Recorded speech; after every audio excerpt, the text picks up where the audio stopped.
ठाकरेंच्या या कट्टर शिवसैनिकाने नरेश म्हस्के आणि मुख्यमंत्री एकनाथ शिंदे यांच्या तोंडासमोरच उद्धव ठाकरेंच्या जय जयकाराच्या घोषणा केल्या आणि शिंदे आणि म्हस्केंचं तोंड बघण्यालायक झालं होतं।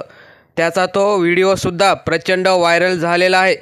एका मोठ्या रोड शोमध्ये एकनाथ शिंदे, नरेश म्हस्के उभे होते आणि बाजूला शिवसैनिक ठाकरेंचा वाघ।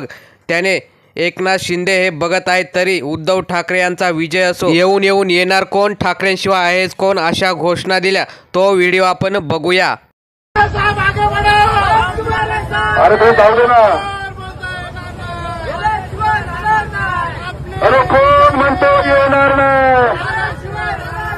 तर मित्रांनो, आपण बघितलं एकनाथ शिंदे, नरेश म्हस्के बघत आहेत, परंतु ठाकरेंचा शिवसैनिक मात्र ठाकरेंच्या घोषणा एवढ्या सर्व शिंदेंच्या कार्यकर्त्यांसमोर देत आहे। त्यामुळे आता ठाकरेंचं वार हे मुंबई महाराष्ट्रात येणार आहे। त्यामुळे आता शिंदे गटाला मोठा धक्कासुद्धा बसेल अशी बातमी आहे। तर मित्रांनो, तुम्हाला काय वाटतं या बातमीविषयी? या शिवसैनिकाचं आपण आपल्या एका शब्दात वर्णन करा। धन्यवाद। जय हिंद, जय महाराष्ट्र।